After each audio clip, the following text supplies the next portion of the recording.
You're watching Inside Automotive with Jim Fitzpatrick. Hey everyone, Jim Fitzpatrick. Welcome into another edition of Inside Automotive. With President Donald Trump's executive order imposing a 25% tariff on all imported autos and auto parts, how will this impact the industry and the economy moving forward? Joining us now in the studio to share his perspective on this situation is George Karolis. You've seen him here before on CBT News. He's the president of the Presidio Group. So thank you so much, George, for stopping by our studios. You guys are not far away from our studios here in Atlanta, so it makes it easy, right? That's right. Thanks for having me back. See you at lunch all the time. There you go. There you go. So let's dive into this. What are you hearing? You work with hundreds of dealers all over the country. If anybody's got their hand on the pulse of retail automotive, it is you. What are you hearing from some of the dealers now? They excited. They're concerned. Is it another COVID? What's this situation going to turn out to be? Well, too early to tell. But a lot of the dealers right now are feeling pretty good. March was probably a record month for most of them. Yeah. 17.8 million SAR. Yep. I think probably the biggest March ever. On record. Yeah. Incredible.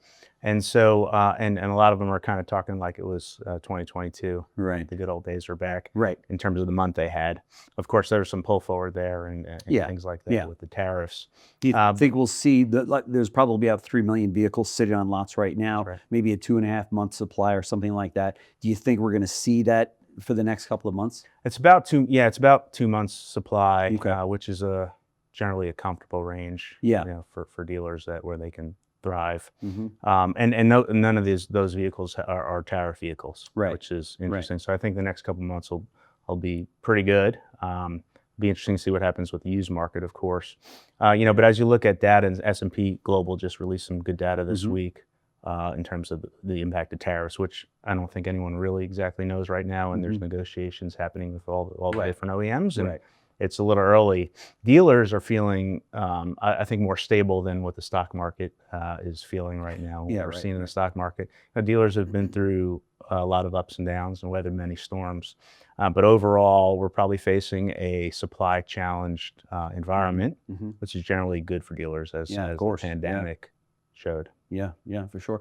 So let's talk about your specific industry, which is the M&A part of the auto industry. You do so many transactions every year. What impact will this have on your business? Yeah, so far we're seeing stability with our clients. We've got over a couple dozen active engagements right now, numerous deals under contract and LOI. So we have some closings slated for this quarter. But those deals are all on track. Dealers in general, the theme I just talked about a few seconds ago, are feeling generally optimistic about the long term of the business. Brand and geography, as we've talked about many times, matter even more now. Certain brands can be impacted a little bit differently than others with the tariffs. But again, there's it's early on in this. But dealers are resilient, and I think in the short to midterm, they're seeing expecting maintains decent profitability levels and sustain profitability depending on brand, of course. Sure.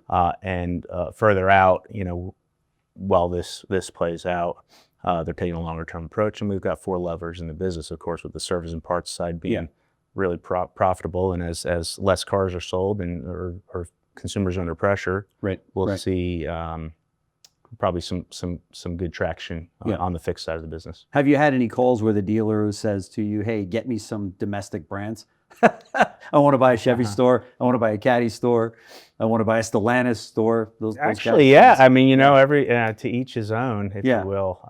Ford with their friends and family pricing. They've got a little extra inventory, and they're pretty smart about this friends and family deal. You've seen a lot of folks, buy vehicles through that program. But if you look at the production capacity as well, the industry in the U.S. there's about 16 million unit capacity, and we're running at about 68% of that right now, about 11 million units. And so there's capacity. A comfortable level is in the 80-ish%. Kevin Tynan tells us with his years of OEM research and expertise that 80% is about a comfortable level. So there's capacity for a few million more units. And so some of the OEMs are could play into that well in terms of U.S. production. But overall, there's dealers that thrive with a balanced, diversified portfolio. And so there's some brands that, again, come up and down in terms of desirability. But yeah, we do get some folks interested in those. Those are typically a little cheaper to buy in terms of multiples, if you will. Everyone does chase the same brands. So as we coined it, the Magnificent Seven, where Mercedes and Lexus and Porsche and brands. Right. Yeah, exactly. So if I'm the average dealer out there, I think NADA says the average dealer age is 71 years old or thereabouts. I'm sitting there in my office going, do I really want to go through this again? I mean, maybe I just call George and, say, hey, I'm ready. We got from COVID to, a downturn in the economy, and now we're dealing with, tariffs. We don't know how long it's going to last or what impact it's going to have. Is there some of that you're dealing with too, where people are like, that was my sign, I'm done? There's always that, actually, but times of uncertainty, kind of facilitate some of those thoughts a little bit more. So we've actually had a few calls like that in the last couple of weeks. Okay. We've got a lot of clients, a lot of folks we work with that we're not even transacting with right now as well, but that we're regular advising, and there's been more and more of that. If it's not tariffs today, it's something else tomorrow. There's always something impacting dealers and headwinds, rates moving around, whatever it may be. Right. And so, look, with 8,000 or so owners, still over 18,000 dealerships, that's just natural, right? Yeah, of course, a lot of averages prevail, and with the average age of the dealer, that we have those calls often. A little bit more than lately than. Do you have any of the reverse calls that goes, whoa, wait a minute, George, hold on to that listing agreement or that agreement, because if this thing pans out like COVID, I might be making a whole lot more money on this deal. Well, we have those calls in reverse, not necessarily, let's say, about this specific. I actually did have a call from a dealer. Okay. She said, I'm making more money than I ever have. Right. Yeah, coming off of March, right? The last few weeks in March. Yeah. Exactly. But we do get those calls sometimes, and that I think is also just, these are the life's work of a lot of dealers and owners, and so that's also the hard to let go concept and change your mind. So we have some clients that think that way. Yeah. I have one dealer friend of mine that said that he reached out to you and your colleagues and said, hey, if you got anybody that wants to sell, I'm in the buying mode right now. Yeah. Are you getting that too? Oh yeah, we have numerous relationships and clients that we help actually on the buy side, and probably a day doesn't go by where we don't get a call, and that's not even an existing client. It's just dealers that we know. A day doesn't go by where we don't get a call say, hey, I want to buy this or that, or right. I'll take a Toyota store anywhere. We hear that a lot lately. Toyota store lately. You ever not hear that, right? What about Stellantis? Let's talk about that for a second. Is that it looks like they're turning the ship there? Yeah, it looks like it. It's sometimes perception is reality. So there's so you sort of hear a drumbeat here in the industry of, well, maybe they bottomed down, nowhere to go from, but a little great more support. Brands. Dodge and Jeep. Dodge and Jeep, Jeep is here. They had some inventory mishaps, but production mishaps, but those things work themselves out. But there's a drumbeat lately of Stellantis is feeling a little better, a little more positivity around that. Right. Brought some old executives back that should have never gone, maybe, or left, and and it looks like they're righting the ship, so to speak. Some of the Stellantis dealers that I've spoken to in the last couple of weeks versus 90 days ago are singing a different tune today. Yeah. That's right. Yeah, we're hearing the same. Yeah, when they're feeling pretty good about things, which is good. That's good news. In terms of President Trump's support among the dealers, I'm very surprised. I haven't come across one dealer. Okay, now probably somebody's going to write in, I'm that dealer, interview me. But I haven't come across one dealer that at the end of the conversation isn't still in very much support of his efforts to put tariffs on and to bring manufacturing back. And have you found that to be the case as well? Yeah, I think, again, nobody knows exactly where this is going to land. Yeah. But the overall sentiment among dealers is there's a more business-friendly environment. Right. Manufacturing in the U.S. is a good thing. Mm-hmm. It's good for our economy. Dealers overall, again, I'll just go back to what I said earlier, a little bit more stability in the way dealers are talking and thinking right now than the stock markets are projecting. Right. And as we sit here today in the middle of April, it seems as though Trump's going out there and saying, hey, we've got 20, 30 countries out there and brands and what have you that are saying, hey, we want to come to the negotiation table and talk to you about this, and that's a good thing. I think so. And where there's smoke, there's fire. So there's negotiations going on that we don't even know about. Right. But there are a lot at the table. So I think the next few weeks and months we'll see a lot of variations here, a lot of moving parts, but a lot of changes, but hopefully to the better. I mean, and big announcements will probably be coming, right? We got that country and this brand in line, and Mercedes-Benz came out recently and said, hey, we're gonna absorb the increase. What's your take on that? You think we'll see others follow suit? I think so. I think that's a great move by Mercedes, and it also is,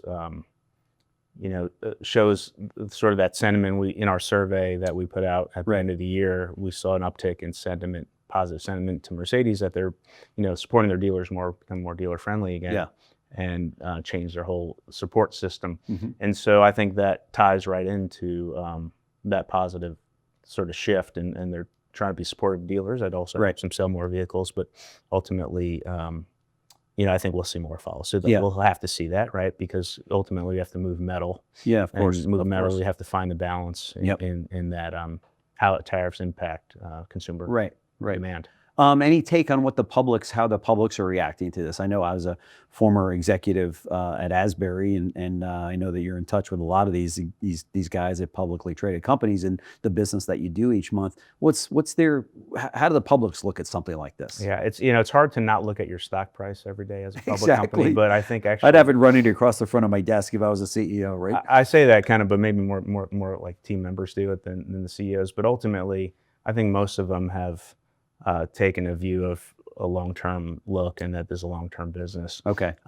We talk to a lot of them regularly without speaking of any specific one generally. Yeah. That they sort of share the sentiment that we mentioned earlier about that there's going to be an impact on supply that may help stabilize margins. Okay. Their fixed business is strong and robust. Many of them invested in it and focused on it. And so, generally speaking, I think they'll weather this and potentially are looking past it and looking at how to adapt with it. But generally speaking, I think the public, I'm not seeing any overall sort of shift in how they think or talk, at least. But that's just anecdotal and some of the. How about the financing with the markets looking like this and the instability in the markets? Has that affected the money that's on the sidelines for the acquisition of dealers? I think lenders have been actually, as rates have gone up and profits have fallen, tightened up a little bit over the last year or so, year and a half anyhow. Yeah. Not seeing a massive change in that yet from them, at least in terms of M&A. But again, we're at the earlier stages of this, and so there's a lot of deals that have been in the works and in process that are, under contract or nearing the finish line. Those aren't being impacted. We're not seeing that, but will lenders, depending on how things change here, will that shift? I'm not sure. You see rates fluctuate a little bit just with the news, not with the Fed doing anything. So I think more to come on that. Yeah, we're seeing dealerships or dealer groups now advertise that you can come in and get pre-tariff pricing and tariff-free pricing. Yeah, kind of a weird. Yes, that's a unique deal, right? Yeah, I mean, again, if you look at what S&P Global put out, they say the impact could be a little over $2,000 a car. Yeah, there's nothing there yet, right? So it is tariff-free because the current 3 million units on the ground have not been impacted by tariffs, so it is tariff-free. So that's good marketing. But if you look at the kind of interesting data point, kind of the peak of the pandemic in 21, 22, I don't remember exactly when it was, but the average discount on a vehicle off MSRP was kind of like flat, right? It's now negative 0. Yeah. And at the end of the year, we were a little bit over $2,000 a car. And if you correlate that to what S&P Global put out about the little over $2,000 a car per tariff that can be impacted across OEMs, if you compare those two, that could bode well for dealers' stability of their margins, meaning if they're selling at MSRP, that correlates back to no discounts and may not be much of an impact. And so maybe that's why dealers are feeling a little bit more positive and stable about all this. And then, of course, during times like this, we saw with COVID, where people are like, I'm not going to buy a car when I'm going to fix the car that I'm driving. Up goes fixed ops. A very profitable fixed ops side of business. Exactly. Yeah, no question. Then used cars, again, just like COVID, upgo the value of every single used car lot out there. They just increase their value of their used cars just by sitting there, right? That's right. Yeah. That's right. Yeah. So used vehicles are strengthening. Pricing strengthening. Yeah. We saw that during COVID as well, and that was a supply issue. So that'll be interesting to see that play out. But ultimately, new vehicle dealers are poised better than anyone on the used side, because where do we get most of our from the trade-ins? Trade-in, exactly. Yeah, exactly. So it's still good to be a new car dealer good to be a dealer through thick or thin, and always has been apparently. It always exactly. It's just you can't keep them down, right? And they know how to pivot. And I know that everybody has used this word over and over again, but the resilience of these dealers is just incredible. I mean, like one dealer said, "Hey, send me bicycles and I'll sell bicycles. It just doesn't matter, if that's what the customer wants." And so it's a pretty good industry, right? The best entrepreneurs out there. I know, dealers. I know, no question about it. George Karolis, president of the Presidio Group. Thanks so much for stopping by. Really appreciate it. And I know a lot of people listen to you in the industry, and you work with so many dealers across the country. So thanks again. Thanks, Jim. Yep. Appreciate it. Thanks for watching Inside Automotive with Jim Fitzpatrick.